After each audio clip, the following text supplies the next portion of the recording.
तो मिलिए वांग से। अपने टीचर को अंग्रेजी के दो चार शब्द बोलते क्या सुन लिया। ये जनाब खुद को पश्चिम का राजदूत समझ बैठे। लेकिन क्लास की सबसे होशियार लड़की को यह सब रास नहीं आया। बड़ी बात हो गई, तुम्हें दो शब्द अंग्रेजी के आते हैं? ओह अच्छा, तो ये सुनो, वांग ने जवाब दिया और ऐसी भाषा बोली जो सुनने में किसी सुबह की नमस्ते जैसी लग रही थी। Thank you very much, good morning sir. वो बड़बड़ाया, भाषाई अराजकता का एक उत्कृष्ट नमूना। वो बेचारी टॉपर तो बस हैरान रह गई। उसे लगा जैसे उसने एक असली शब्द सुना है, पर उसे यकीन नहीं था। ये कुछ तो था। इस लड़के का टैलेंट सिर्फ नकली अंग्रेजी बोलने तक ही सीमित नहीं था। उसके बनाए वाक्य तो पौराणिक कथाओं जैसे थे। जब उसकी गर्भवती टीचर ने उसे क्योंकि शब्द से एक वाक्य बनाने को कहा, तो उसने उनके पेट की तरफ देखा और बोला, एक औरत का पेट बड़ा होता है क्योंकि आप समझ ही गए होंगे कि ये कहाँ जा रहा है। उसके अंदर एक बच्चा होता है। वाह, क्या कवि है। टीचर, जो उसकी हरकतों की आदी थीं, फिर भी इतना चौंक गईं कि लगभग लेबर में चली जाती और उसे तुरंत क्लास से बाहर निकाल दिया। उस दिन के बाद से उसने टीचर को एक नया नाम दिया, जालिम मैडम, और अपनी ज्यादातर क्लासें कोने में खड़े होकर ही गुजारी। इस नन्हे शैतान का नाम था बावांग चाओगुओ, जिसका मतलब था कि उसके माँ बाप चाहते थे कि वो सबसे आगे निकल जाए।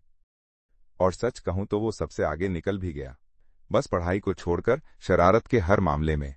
एक दिन उसने एक बांस उठाया और चुपके से रीडिंग रूम में घुसा दिया। उसका प्लान था कि वो कॉमिक्स का एक बंडल अपनी तरफ खींच लेगा। और जैसे ही वो कामयाब होने वाला था, प्रिंसिपल ने उसे रंगे हाथों पकड़ लिया। वांग डर तो गया, लेकिन अकड़ अभी भी बाकी थी। पता चला कि वो अपनी ही किताबें चुरा रहा था। हुआ यूं था कि कुछ दिन पहले प्रिंसिपल ने सभी बच्चों से कहा था कि वे अपनी कॉमिक स्कूल में ले आएं ताकि सब मिलकर पढ़ सकें। वांग ये सुनकर बहुत खुश हुआ और अपनी सारी कीमती कॉमिक स्कूल ले आया।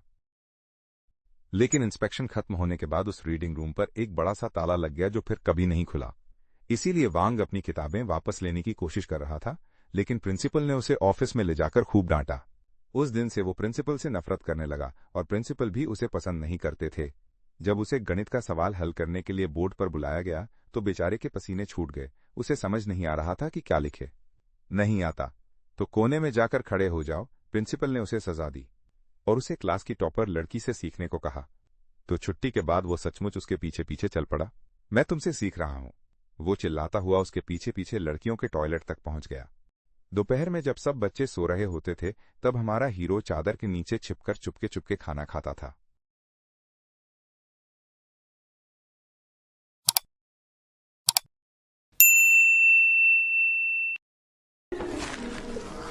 इसकी शिकायत तुरंत घर तक पहुंच गई और घर पर उसकी अच्छी खासी धुनाई हुई। चाहे स्कूल हो या घर, उसे कहीं भी आजादी महसूस नहीं होती थी। इसलिए उसने अपनी कीमती चीजों को छिपाने के लिए एक गुप्त जगह खोजने का फैसला किया। एक दिन वो पेड़ के नीचे बैठा था कि तभी आसमान से एक पक्षी ने उस पर बीट कर दी। हाँ, बीट। उसने न्यूटन की तरह गुरुत्वाकर्षण की खोज तो नहीं की, लेकिन उसे अपना खजाना छिपाने का गुप्त ठिकाना जरूर मिल गया। वो तुरंत पेड़ पर चढ़ गया और अपनी सारी चीजें वहां छिपा दी। अब वो उस पेड़ का राजा था और किसी को भी पास आने की इजाजत नहीं थी। लेकिन एक दिन क्लास की लड़कियों ने उसके अड्डे पर कब्जा कर लिया। वांग बड़े स्टाइल से चलकर आया और उसने सिर्फ एक बात कही जिससे सारी लड़कियां डरकर भाग गईं। वो सिर्फ पेड़ पर ही नहीं चढ़ता था, बल्कि क्लास बंक करके तैरने भी जाता था।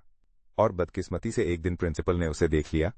वांग झट से झाड़ियों में छिप गया, लेकिन प्रिंसिपल भी कम नहीं थे। वो उसके कपड़े उठाकर ले गए। बेचारे वांग को खुद को ढकने के लिए घास का इस्तेमाल करना पड़ा और इस हरकत के लिए उसे एक माफीनामा भी लिखना पड़ा। उसके माफीनामे हमेशा उसके निबंधों से बेहतर होते थे। पता नहीं कितनी बार माफी मांगकर उसने ये कला सीखी थी। टीचर मुझे डांटते हैं, सजा देते हैं, ये सब मेरे भले के लिए ही है। मैं अपने टीचर को उनके त्याग के लिए सलाम करना चाहता हूं। मैं वादा करता हूं कि भविष्य में ऐसी गलती नहीं करूंगा।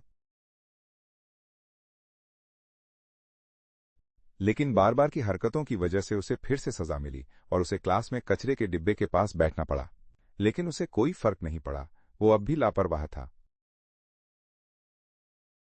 एक ऐसा बच्चा जिसे उसके पिता डांटते थे, टीचर पढ़ाना नहीं चाहते थे और प्रिंसिपल ने तो उम्मीद ही छोड़ दी थी।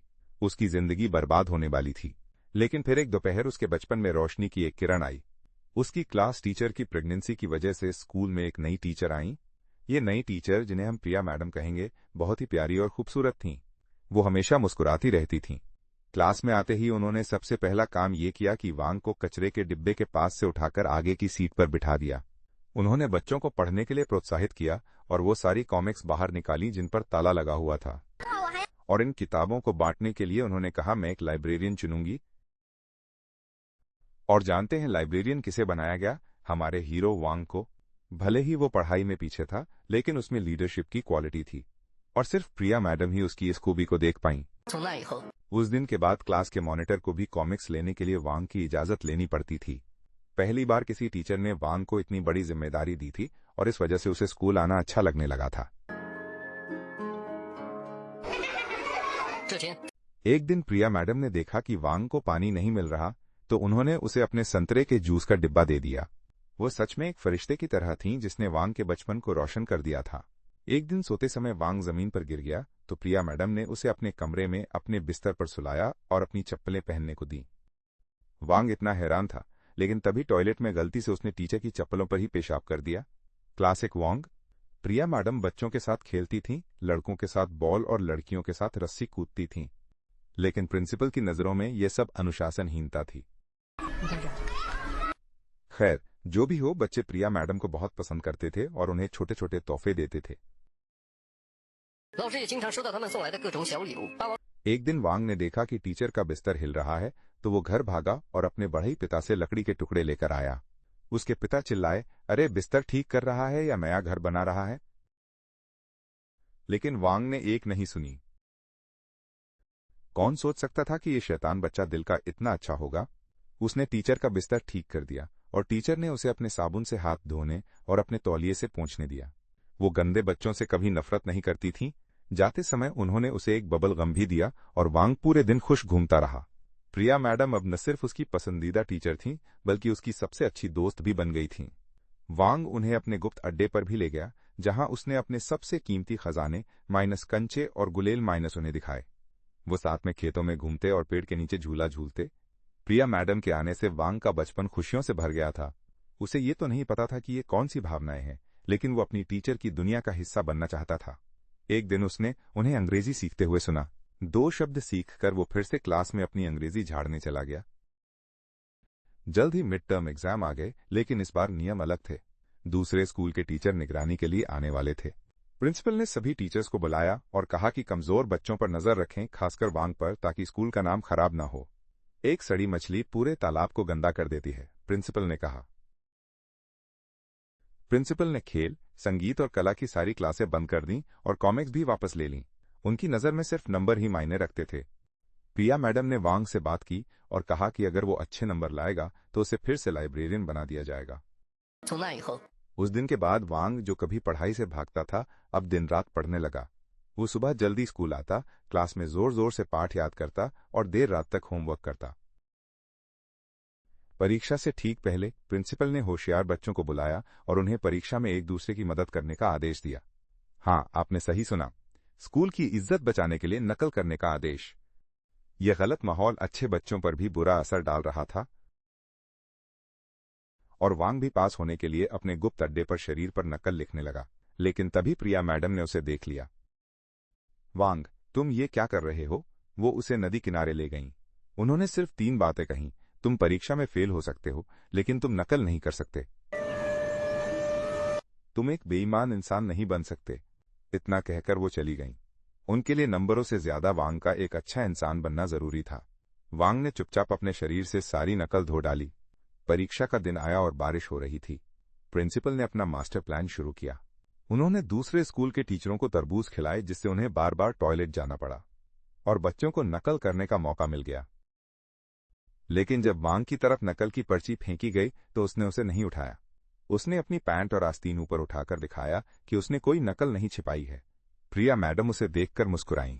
जब नतीजे आए तो बिना नकल के परीक्षा देने वाले वांग ने सबसे ज्यादा तरक्की की थी। उसके सिर्फ 73 नंबर आए थे, लेकिन ये उसकी जिंदगी का सबसे अच्छा स्कोर था। और सबसे ज्यादा खुश तो प्रिंसिपल थे, जो कुछ तरबूजों के दम पर फिर से जिले में नंबर 1 आ गए थे। लेकिन इन झूठे नंबरों से बच्चों का क्या भला होने वाला था? प्रिंसिपल क्लास में नाम और नंबर चिल्ला चिल्लाकर सबको डांट रहे थे। वहीं दूसरी तरफ प्रिया मैडम हर बच्चे की सीट पर जाकर चुपचाप उनका पेपर दे रही थी, बिना किसी का स्कोर बताए।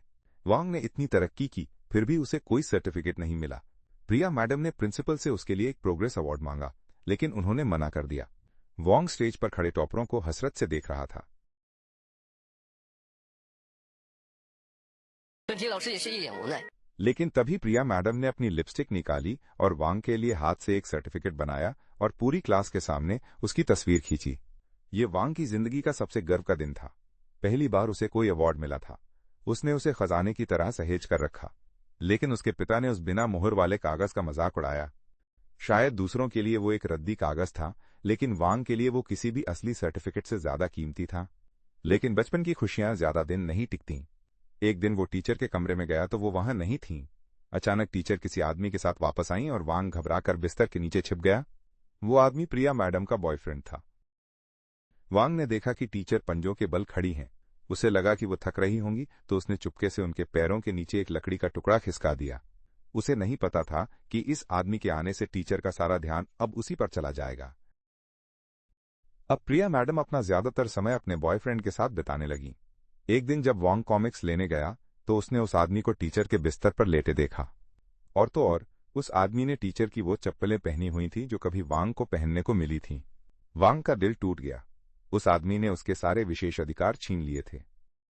अब वो जानबूझकर टीचर के बॉयफ्रेंड को परेशान करने लगा। रस्सी कूदते समय रस्सी तेज घुमाता और बॉल खेलते समय गेंद सीधा उसके मुंह पर मारता। ये क्या बदतमीजी है वांग? पहली बार प्रिया मैडम ने उस पर गुस्सा किया। वांग चुपचाप वहां से चला गया। उसे बस अपनी टीचर का ध्यान और प्यार वापस चाहिए था। उसने नकल करने का फैसला किया। उसने देखा कि टीचर का बॉयफ्रेंड सफेद शर्ट और बालों में जेल लगाकर बहुत सुंदर लग रहा है। टीचर उसकी तारीफ कर रही थी, वाह कितने हैंडसम लग रहे हो। ये सुनकर वांग घर भागा और खुद को खूब रगड़ रगड़ कर नहलाया। उसके प्यासे पिता ने जब पानी पिया तो उसमें से साबुन की महक आ रही थी। वांग को इन सब से कोई फर्क नहीं पड़ा। उसने भी तैयार होना शुरू कर दिया। हेयर जेल की जगह गोंद और टाई की जगह अपने स्कूल का स्कार्फ इस्तेमाल किया। उसे लगा कि वो बहुत हैंडसम लग रहा है, लेकिन टीचर ने उसकी तरफ देखा तक नहीं। वो अपने बॉयफ्रेंड को खाना खिलाने में व्यस्त थी और वांग का दिल टूट गया। जब टीचर और उसका बॉयफ्रेंड चले गए तो उसने गुस्से में अपना सारा खजाना जमीन पर पटक दिया और झूले की रस्सी काट दी।